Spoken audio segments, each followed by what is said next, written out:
there are so many reasons why I got into teaching. One of the best things is the light bulb moment. When you see a pupil suddenly understand something, that's really, really special. Every child is so full of potential, and the thing that makes me proudest to be a teacher is seeing them realise what they are capable of. I don't think any other job can give you the same satisfaction. That's why I chose to teach. You could get £26,000 tax-free to train. Search, apply to teach. Selected subjects only, subject to eligibility. Ladies and gentlemen. Ladies and gentlemen. Podcasting since 2005. You're listening to Gamertag Radio. With your host, podcaster Hall of Famer Danny Pena, the always opinionated Paris Lilly, and from outside of the norm, Peter Toledo. This is Gamertag Radio. Here we go. All right, let's welcome back Michael Pachter. Michael Pachter, what's up, man? It's been a very long week for us, man, for all of us. So how's it been for you, man? I apparently am doing more talking to you because I lost my voice. Yeah. So anything that got your attention so far this year's E3? I mean, there's plenty of games that look great, but I think the only newsworthy thing at the show was Mario and Rabbids. I think that the idea that Nintendo would partner with a third party would let them use Nintendo intellectual property and would let them corrupt the intellectual property. So, having a Rabbid as Princess Peach and a Rabbid as Luigi, that's a big deal. I mean, can you imagine Disney, letting you put Mickey Mouse in Call of Duty and put a weapon in his hand and start, have him kill people? I mean, it would just change the whole brand image of Mickey Mouse. So this is a big deal, I think. No, 100% agree. We got a chance to play it, at Ubisoft, and it's one of my favorite games. Yeah, me too. Of all of E3. But something I've been really curious to want to ask you is, you were predicting for the longest that the Xbox One X now would come out at $399, and obviously it's come out at $499. Oh, yeah. So what are your thoughts on that? Is this going to help Microsoft, hurt them having it at the higher price? To be fair, I actually was hoping to influence them rather than actually believing they do the right thing. It was pretty clear that it was expensive to make, and it was crystal clear when they called it the most powerful console ever that they were going to charge for it. Yeah. I think that a $500 price point is close to fatal. I mean, I don't think the thing's going to go have zero sales, but it costs twice as much as an Xbox One S. I know that the One S is at $299 officially, but it's always discounted $249. Or there's always a really good game with it at $300. So people perceive the Xbox One S as half the price. And, I think this is like saying, hey, the BMW 3 Series for, $40,000 is a great car. And if you want to go fast, you should own one. But the Porsche's better at twice the price. And it's like, if you want a sports car, and I'm going to call these consoles sports cars, they're luxuries. They're not, every household doesn't have one, just people who are really into it. It's like, shoot, I really love that Porsche, but it's $100,000.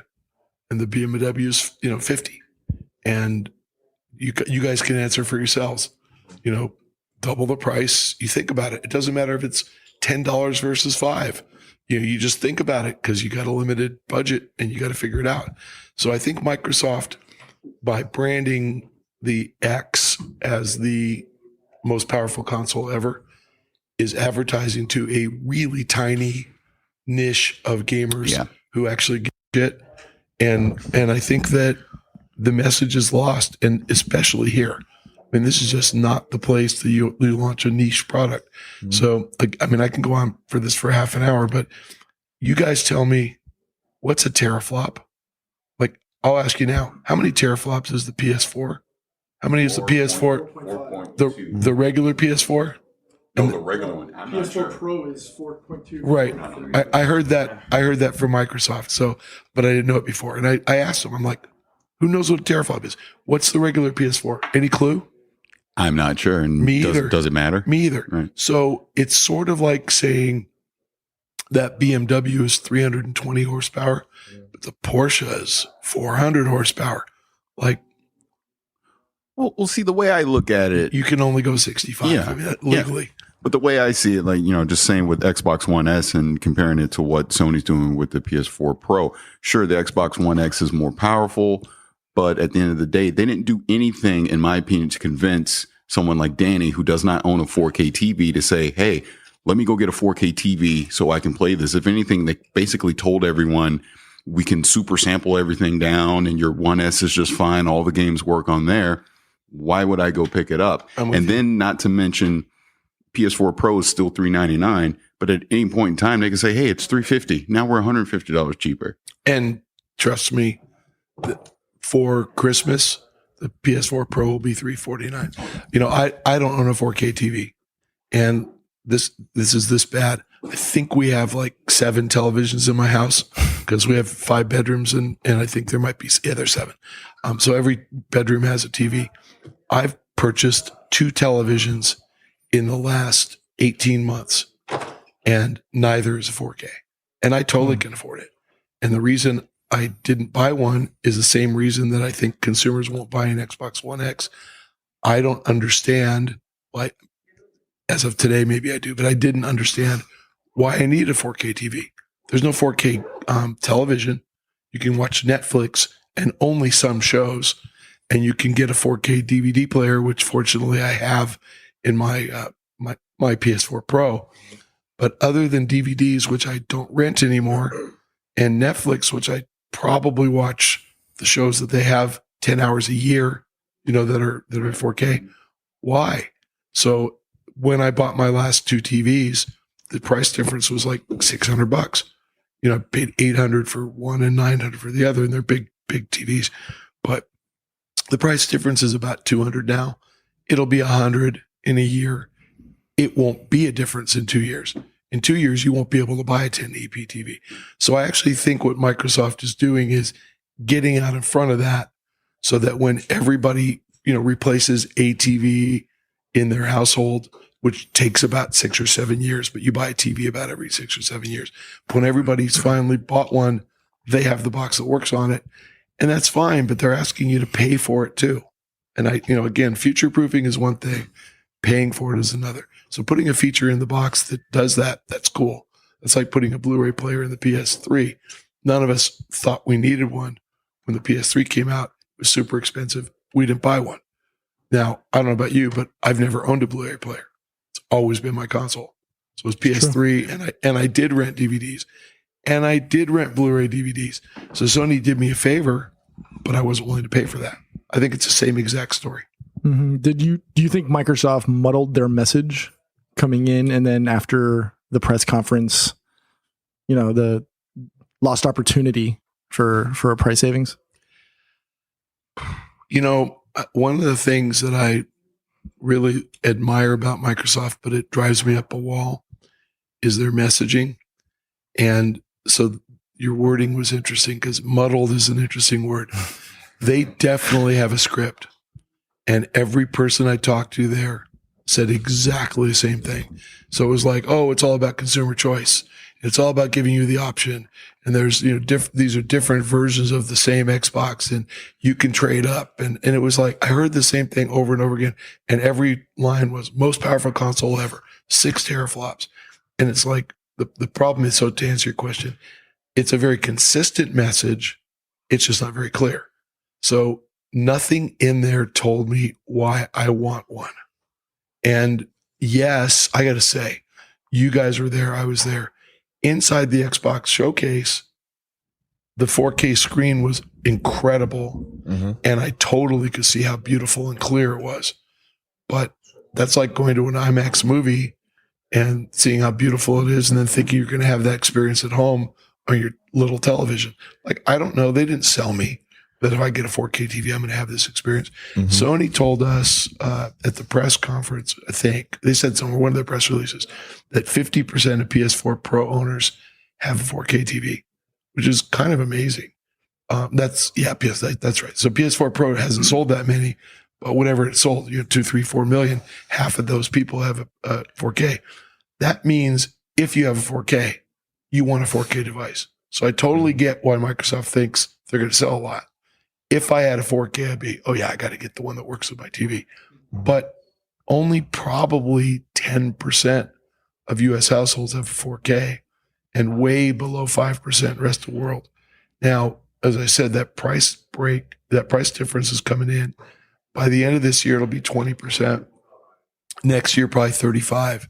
The next year, 50. Then it starts to be a big deal. But I think right now, I'm not looking for a 4K device if I don't have a 4K TV. And it's just like Oculus. You would never buy Oculus if you didn't have a high speed gaming rig. If you have one, Oculus costs $600. If you don't have one, Oculus costs $2,000. So this is the same exact thing. So how many units did Oculus sell? 500,000? Who cares? That's where we are. Was there any games that got your attention during any of the press conferences, like Microsoft, Sony, or Nintendo's? Well, Ubisoft, I think. Yeah, that's the big one. Yeah, they have better game reveals than anybody. I have to say, I mean, I was actually quite surprised because I never knew what Beyond Good and Evil was. I didn't play the first one. So I'm watching that trailer and Jeff Keighley's live tweeting, this is Beyond Good and Evil. You know, I'm like, a monkey and a pig. Like I had no idea, chimpanzee. I had no idea. Like I don't know why I thought that game was a horror game. I just never played it. It didn't do well and I wasn't interested and I never played it. And so that was actually a pleasant surprise. I'm not sure what that game is exactly. It looks like it's going to be some kind of multiplayer thing because they said we need your help to make our game a success, and it's like it's not Kickstarter, so I don't know. But as far as gameplay and impact, I actually thought Far Cry looked amazing. I'm a little worried about their messaging with all the crosses and all that. Like it's kind of a shot at a cheap shot at, American religious conservatives who own guns, because it kind of makes it sound like they're prone to becoming join a cult instantly. But I think that's a little over the top. I mean, I would rather that they worship aliens or whatever. But I thought the gameplay looked amazing. The trailer that I thought was the best period was Call of Duty. And I don't even know why. I mean, I don't usually care about Call of Duty. And I seldom play them. I literally load them and play them for an hour and enough for me. I want to play this game. It made me really, really want to come back to the franchise. And I first thought that was just their bullshit messaging. Oh, we're back to our roots. No, I think I'm nostalgic for the roots. I think I remember all those games, and these are the ones I want to play. And I really think the team did an amazing job. It's just beautiful. That's the one game here I wanted to play. I didn't because the line was 6 hours long. Very long. Yeah. What about Anthem? Your thoughts about that? I'm not a big Destiny guy, and Anthem looked to me like Destiny should have. I mean, if Destiny had like little rocket suits and you could fly around, people would be psyched. It looks good. I mean, I think the BioWare guys are good. This studio was the one that was led by Casey Hudson before he left, and he worked on it for 2 years. I'm sure the story's great. I'm sure the gameplay is going to be great. I think it's important that they took their time. They pushed it out. The interesting thing is, I don't know the appetite for, that type of, I mean, that's co-op, but it is kind of Destiny-like your team-based play. I don't know how many games can dominate. Destiny's going to be out for a year. So my guess is that Anthem is kind of playing that, like, let's get out a year after Destiny. You're all going to be bored with Destiny. You're at level 30 or 40 and you're ready to move on. I think that it'll be really successful, but it's not my kind of game. So I didn't even try to play it. But again, gamers like it. So I'm sure it'll do well. Yeah. Going back to what you were saying about Call of Duty, we did get a chance for some hands-on yesterday, and I'm with you. I'm ready to reinvest. I pretty much checked out a Call of Duty maybe 3 or 4 years ago, but this one has a very Call of Duty 2 feel to it to me. So yeah. I'm ready to go back. I definitely think they did a great job, re-engaging someone like myself who left. But I want to go to Nintendo, obviously with the Switch, and they've announced Mario Odyssey and some of the things that they're going to do. So from your point of view, is Nintendo doing the right thing with their approach with the Switch and their strategy for releasing games and the whole online initiative they plan to do? Give them credit that they got enough first party content lined up for the first year that the Switch is going to be sold out. through Christmas. I mean, it's clear it will be. And actually, I was surprised that Mario's even coming out in October. Like I kind of halfway expected them to say February or fiscal 18 or whatever. So October's on the early side. The game that I played it's totally great. So I'm sure that's the other system seller. I don't think Mario Kart 8 is as big a system seller as Mario and Zelda are. But Mario will attach at a 1-to-1 rate. I think you get, the Mario and Rabbids game a couple months before. That keeps the momentum going. And, I don't care about, Fire Emblem. I mean, those games I think are not as big. And Metroid, they've been really uneven. Like sometimes they're good and sometimes they suck. I didn't play it. I couldn't tell. I mean, I don't know. But the cadence is good. The more important thing is that they sent a message to third parties that will work with you. And so this Ubisoft thing, that's a big deal. Mm-hmm. And Ubi told me this has been in development for 3 years. It's a small team, but they've had this plan for 3 years. So, how do I know if there's Skylanders for Switch that's got Mario characters in it, or, I doubt that there's going to be Battlefield but EA, I wouldn't be surprised if EA did like the old Mario, I forgot what they called it, the old Mario soccer game.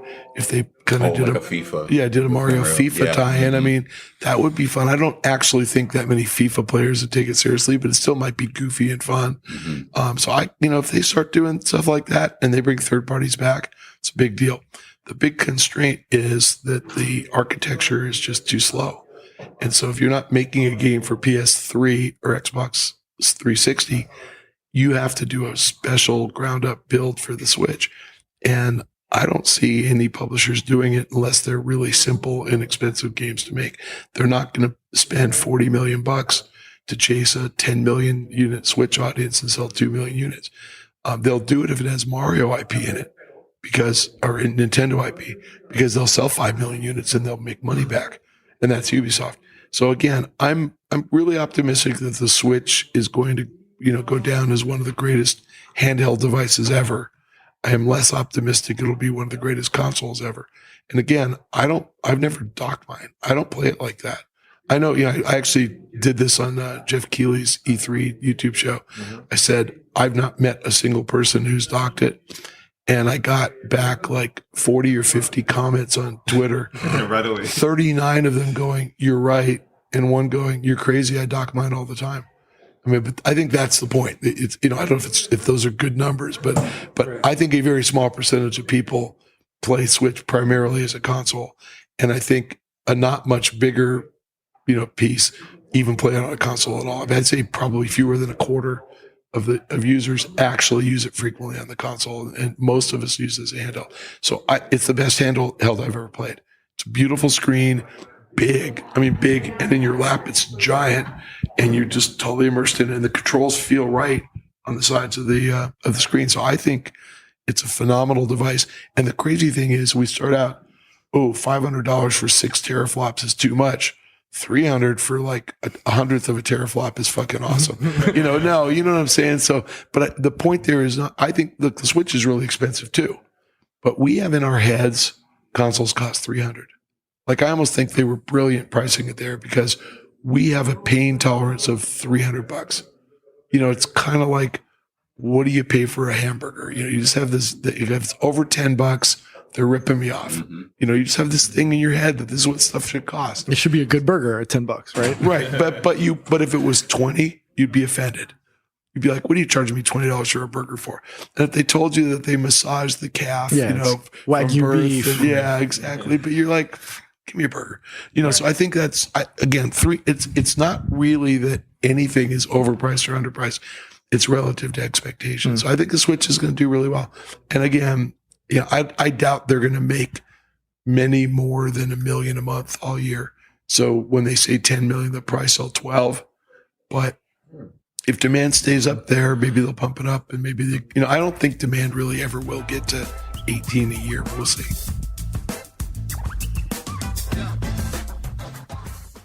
Welcome to Play It, a new podcast network featuring radio and TV personalities talking business, sports, tech, entertainment, and more. Play it at play.it. Take it out. You're listening to Gamertag Radio. You mentioned momentum earlier, and I wanted to bring it back to VR because 2 years ago, and even as close as last year, VR was heavy on the minds of consumers in the industry.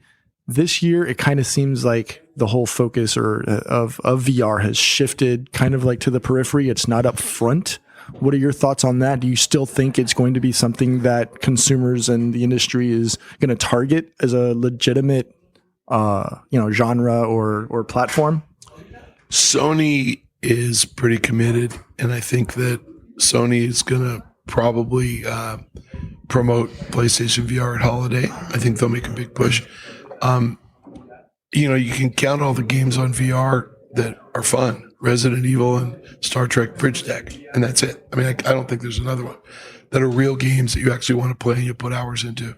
And Resident Evil, probably just because of the nature of the game that, things come at you from all different angles. Star Trek Bridge Deck is actually, I think, the killer app for VR because you're stable, you're stationary, and you're not dizzy, and you're kind of flying around. It totally makes sense. So, I think that we need a dozen of those, and then VR becomes mass market. And I think we're going to get a dozen of those, but clearly we didn't get them this week. So had they been there, the games been there, we would have heard about it. But honestly, I think every publisher and developer is wrestling with how do I make this experience fun? And again, shocking to me that that Capcom pulled it off, but that game's great. It really feels right in VR. It's scary as shit. And Star Trek, I don't even know what it was Ubisoft, but I don't know if it's internal. I don't know if it's an internal studio. I assume it is. But they were like, we can do this. So we just need more of that. So I think it'll probably come back next year and the year after. Yeah, but it's also chicken and egg. It's like, if you don't have a lot of VR headsets out there, will you spend millions of dollars making a game? And if you don't have many games as a consumer, you're not going to buy a headset. So, that vicious cycle, you got to, somebody has to invest. I thought it would be Oculus, and they're like not even here. So clearly, if they are investing, they're not ready yet. Do you think the Nintendo online service is going to be a success, or because people are still kind of like confused? Why I have to download an app in order for me to chat with my friends, and why I can't do everything through the Switch instead of having an app? And plus, it's only $20 a year, and you get free NES and Super NES games every month. Your thoughts? Price is fine. 20 people will do it. And actually, if they bundle it at purchase, so when you put your credit card down at GameStop, if you set up for $20 a year recurring charges and don't think about it, they should get a lot of members. So I'm not at all pessimistic about membership. I think that in order for Nintendo to succeed with the service, they need some multiplayer games. And other than, maybe Smash Brothers is multiplayer, but it's essentially one-on-one. We don't each play a different character all in a brawl. It's one-on-one. Mario Kart's the only multiplayer game they make. So I guess I would, if I was into Mario Kart, which I'm not, sure, I'd play 20. People pay $60 a year just to play Call of Duty, so I get it. But I don't think an online service can succeed if there's no reason to be online. And Nintendo's experiences are handheld. And also, have you connected your Switch to the internet? Do you play while online? You play, maybe to update. I do Mario Kart and a couple of other games like Splatoon. That's going to be a big one too. Is that multiplayer? Yeah, it's multiplayer, online multiplayer, I didn't know that. and also offline campaign. But yeah, Mario Kart is always active, always active. Because Nintendo fanboys love Nintendo. And there you go, Nintendo games. But like I said, the Xbox Live would never have happened if there wasn't a Halo and a Call of Duty. You need a mass market game that is multiplayer that everybody wants to play. And then EA modified FIFA to turn it into a multiplayer game, which makes perfect sense. You've got to get Nintendo to change the way their games play. And they really are a single player game company. I just talked to Sony. We just met with Sony and this question came up. It's like, you guys don't really do multiplayer very well, first party. And they, look at their lineup. I don't think Days Gone is multiplayer. I mean, there might be some co-op, but pretty much every game that they show, Last of Us is not, Horizon's not, could be, but it's not. Gran Turismo is probably the closest. Yeah, right. Racing they have. games, right? Yeah. So racing games, but they kind of, and they didn't announce Gran Turismo here, but they just don't do multiplayer well. And I forgot the Zipper game that was like 64 on 64 a few years ago. Mag. Yeah, there you go. Yeah, that was their big effort, and it looked good, but nobody played it. So PlayStation Network only works because of Call of Duty and Battlefield and FIFA. So the point is that networks don't work without third-party multiplayer content, and that's not on the Switch. So you tell me, is Call of Duty coming to the Switch? Probably not. But if it does, great. So I don't think the thing's going to succeed in the sense of we're going to count MAUs. I do think it'll succeed because it's more like PlayStation Plus, where you get some free stuff all the time, and you join it because they give you a lot. I mean, PlayStation Plus obviously works for PSN, but you join it because you're getting free stuff and you can play Call of Duty. Well, I think the $20 price point that they're doing on an annual basis is fair for kind of like you're saying what you're going to get as a PlayStation Plus alternative. But speaking of PlayStation, and to me, from my point of view, watching their press conference and everything they've announced at this E3, they just played it safe. They did minimal talking. Here's the games. They're coming in 2018 and beyond. We're still the leader. They pat us on the ass and tell us to get out, and we just keep doing. So what do you think about what PlayStation's done? I think Sony missed an opportunity to connect. And I think that, I told Sean Layden this yesterday, and he's like, what'd you think of our press conference? And I go, you were great, but it was a video roll. And I go, essentially. And I said, look, there was lots of footage nobody's seen, and it was great. But I told him the truth. I get asked by investors all the time, should I come to the PlayStation press conference or the Microsoft press conference? And I said, next year I'm going to tell them, watch it online, because the only thing you're going to miss is Sean. Otherwise, you're going to see everything the same on your TV or your computer as you would watch, in person. And I told them, the highlights of E3 as far as like consumer response were the two Ubisoft guys crying about their games. And I said, I don't know either guy. I mean, I've never met either one of those guys, but I got all moved by them getting choked up about their games. And even the guy that does Far Cry, who wasn't choked up at all, but he's Dan Hay. Yeah. He's like kind of just up there like, I'm making Far Cry. You're going to play it. You're going to like it. I like that. We met him, and that is 100% true. Yeah, and I kind of like that. Just like it was that personal connection where you kind of go, man, I like these guys. So I told Sean, and I feel this way. If you had put David Cage up there for Detroit, Become Human, and if you put Ted Price up there for Spider-Man would have gotten more applause if Ted Price had been standing there. If Ted had said, come out and said, hey, we really honored that we get to work with this IP.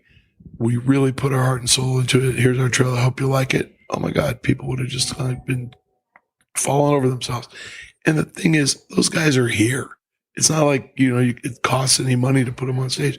Sean's response was, well, our press conference was really long. And I said, man, it's the first time I got back down to downtown before 8. So it wasn't too long, and I get it. It's a balance. So I'm not knocking them. They're into marketing. It's their job. But the way you asked it, here it is, go.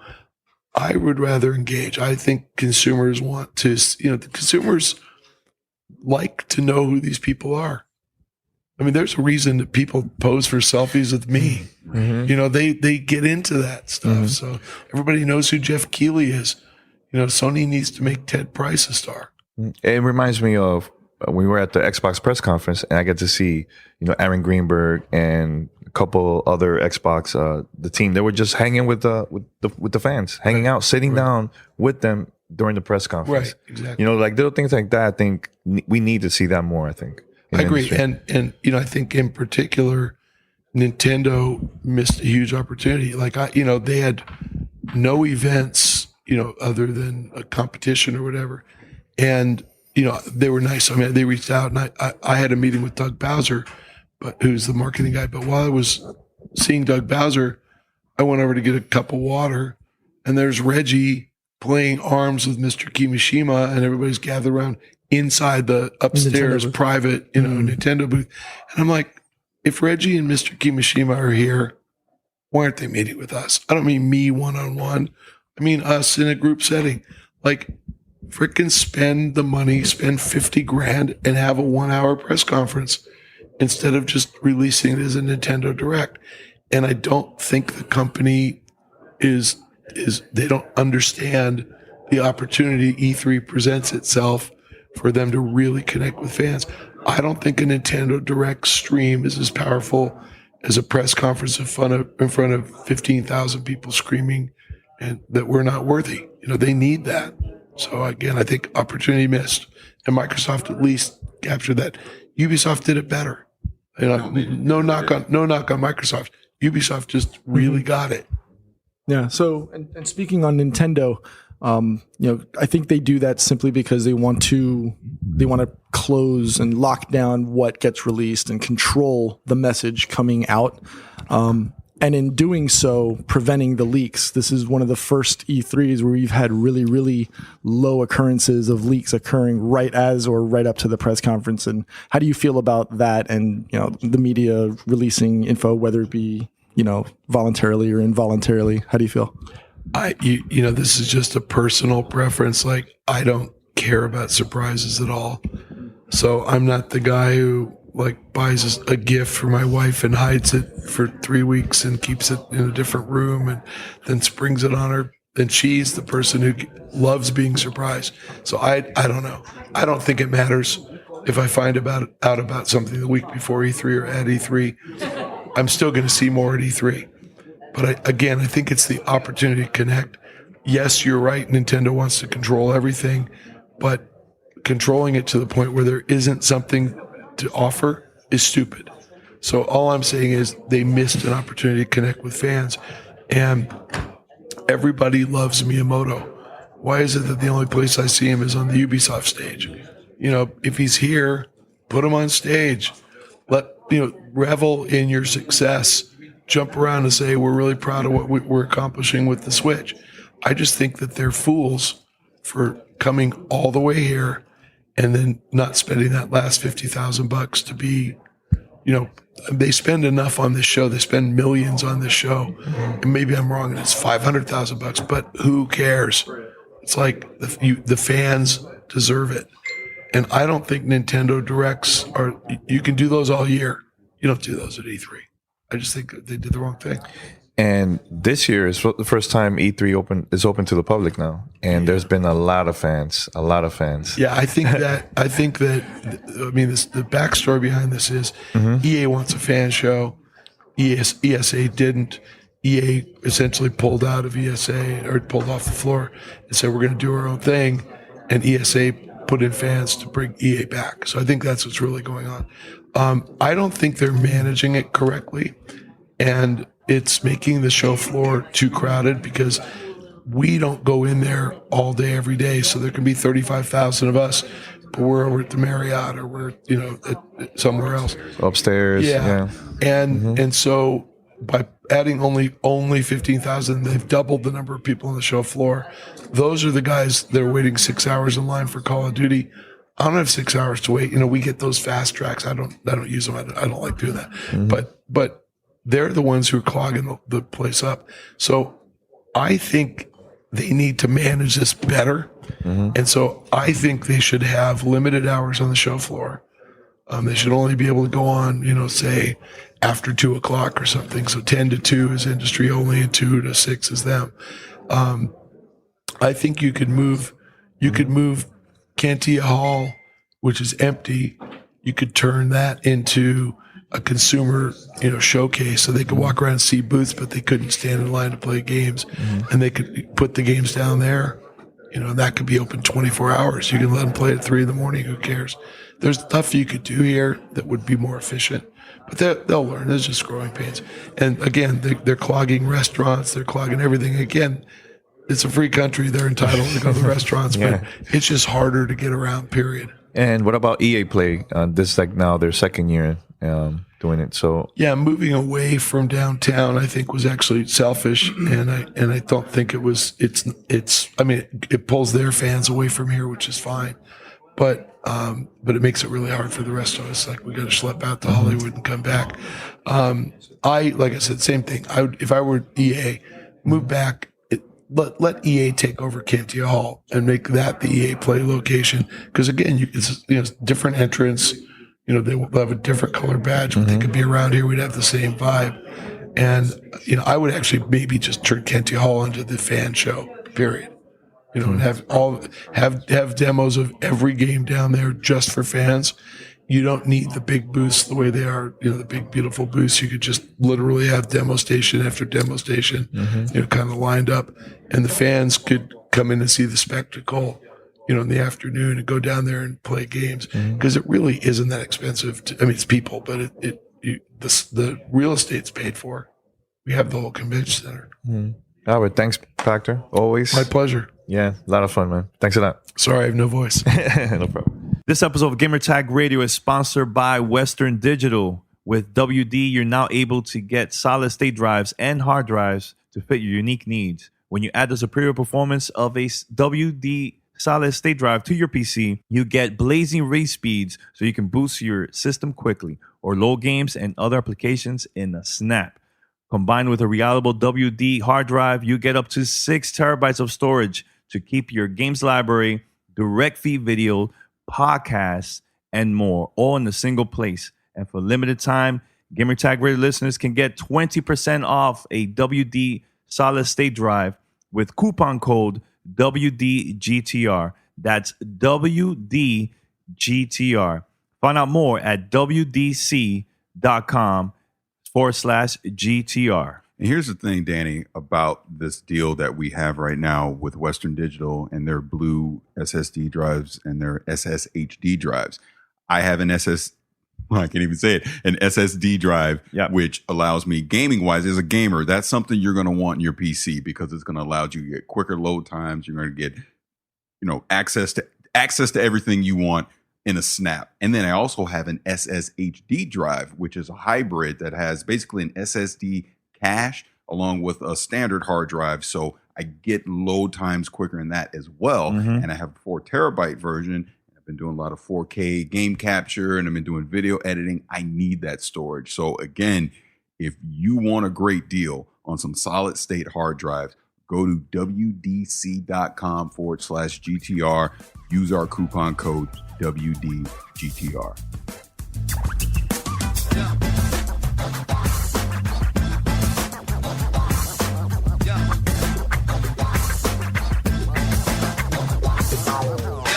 Thanks for listening to Gamertag Radio. Be sure to like us on Facebook and follow us on Twitter.